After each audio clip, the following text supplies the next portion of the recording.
Hola a todos y todas, seguimos con este espacio complementario de teóricos de la cátedra Introducción a la Sociología, esta vez para trabajar y traer algunos ejes de lectura de la unidad 4, específicamente de un punto que hemos incorporado este año de manera novedosa y que tiene que ver con la cuestión femenina en la teoría social, específicamente cómo hay algunas cuestiones que empiezan a aparecer de manera contemporánea a los autores clásicos y que han estado prácticamente desestimadas al momento de considerar la configuración del campo de la sociología clásica.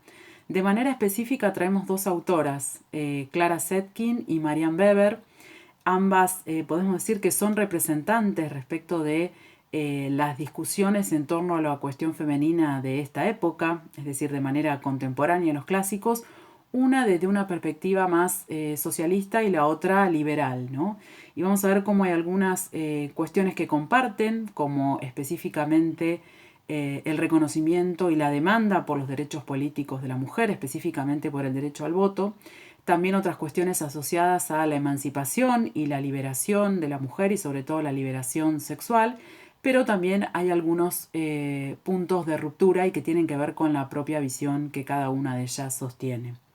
En el caso de Clara Zetkin nace en Alemania en 1857 y muere en la Unión de Repúblicas Socialistas Soviéticas en el año 1933. Vemos entonces que son contemporáneas a los clásicos, más específicamente a Marx. Justamente la figura de Clara Zetkin va a estar ligada a Engels y es una de las figuras que mayor reconocimiento tiene dentro del movimiento socialista de mujeres, ¿sí?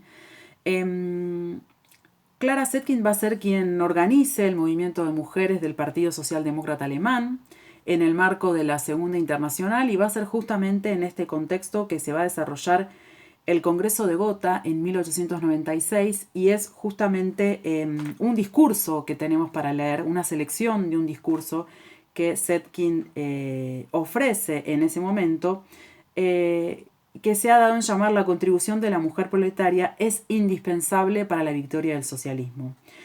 Justamente lo que Zetkin va a plantear respecto de la cuestión de la mujer tiene que ver con la fuerte diferenciación entre los intereses de las mujeres según las clases sociales, ¿no? Ella va a decir, perdón, que a partir de ello se puede dar cuenta de las distintas luchas de las mujeres que específicamente hacen la diferencia en torno a las consignas propias de las mujeres socialistas, a quienes ella representa, y de las feministas liberales, cuya representante, por ejemplo, sería Marianne Weber. Zetkin va a plantear que las mujeres de la gran burguesía no tienen que preocuparse, en función del patrimonio que tienen, no tienen que preocuparse demasiado por la cuestión económica, sino que más bien las demandas van a tener que ver con cuestiones propias del desarrollo personal de las mujeres.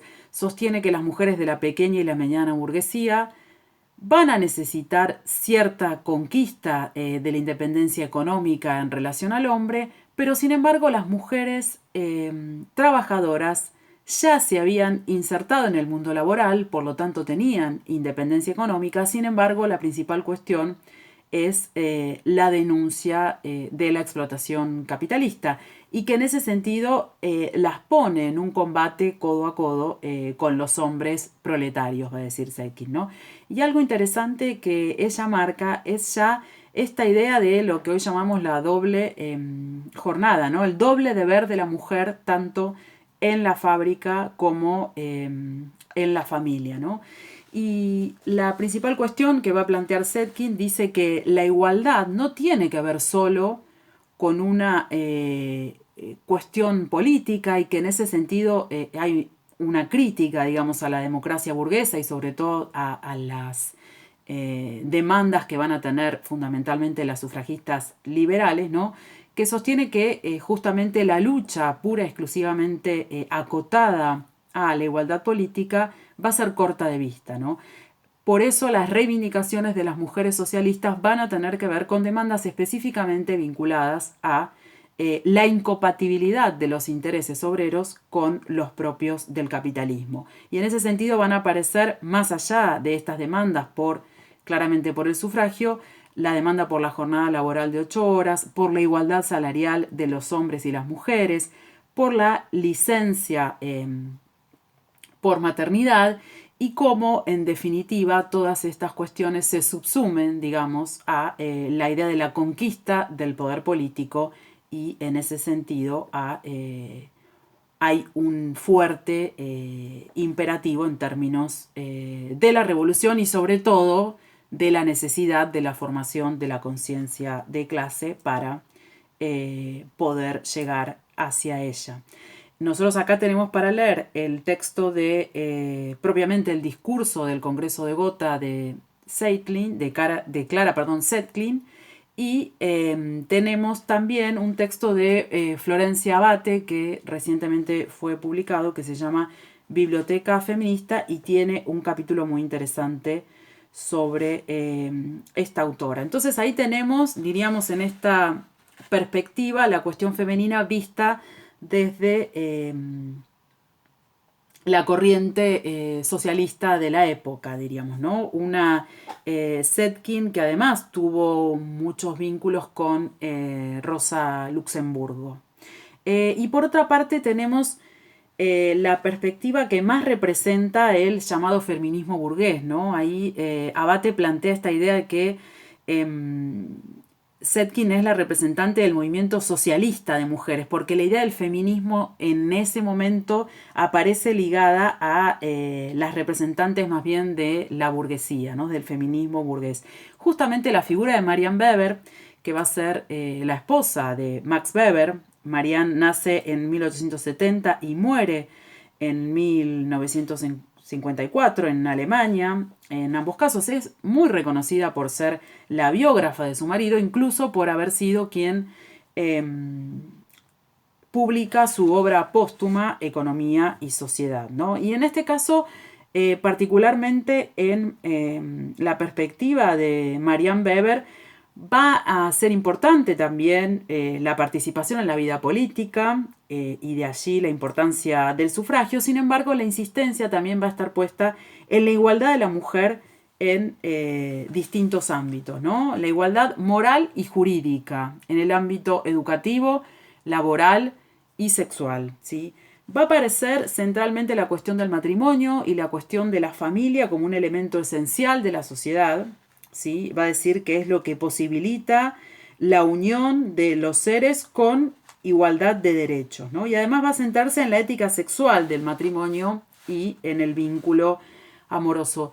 Ya va a aparecer esta cuestión de el orden patriarcal, ¿no? Y cómo la idea de la subordinación a la autoridad masculina afecta a la mujer a lo largo de toda su existencia, va a decir Marianne Weber, tanto en el matrimonio como en la relación entre padre e hija, ¿no? Entonces va a aparecer, digamos, si bien un cuestionamiento al orden patriarcal y a la subordinación del hombre, digamos, de la mujer sobre la autoridad masculina, el eje de el matrimonio como necesario en términos de la posibilidad de alcanzar la igualdad, ¿sí? Del matrimonio como institución social y jurídica que habilita la formación de la familia, va a ser central, ¿no?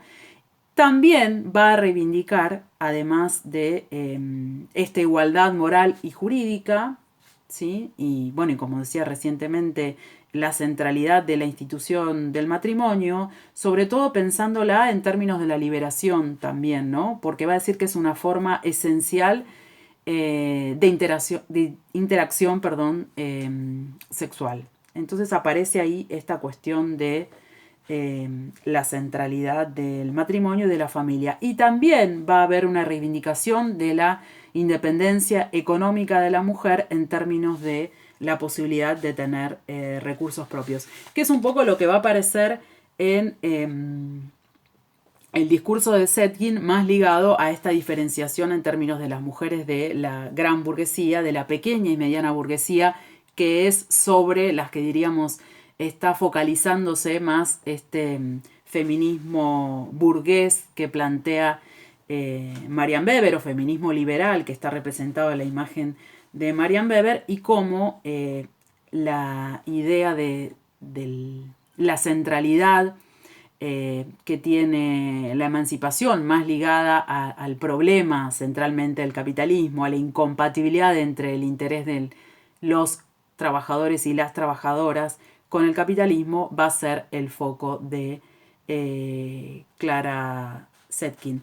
Nosotros tenemos otro texto de una comentarista para leer en relación a Marian Weber, Vascoy Lamelas y, como decía anteriormente, el texto de Zetkin, específicamente del discurso del Congreso de Gotha, y el comentario interesante, el texto complementario interesante de Florencia Abate. Esos son algunos de los lineamientos para leer esta unidad. Realmente es una temática que hemos incorporado recientemente y que nos parece importante empezar a recuperar la perspectiva de las mujeres en la construcción del campo de la teoría social, y específicamente qué era lo que estaban pensando de manera contemporánea a los clásicos, ¿no? Si bien en términos de cómo se ha configurado y se han legitimado, digamos, algunos autores, las mujeres han quedado más bien, digamos, subordinadas en algunos aspectos. Bueno, a partir de ahora hemos empezado a considerar esta perspectiva porque nos parece sumamente relevante, y de aquí en adelante seguiremos recuperando nuevas voces femeninas en la configuración del campo de la sociología.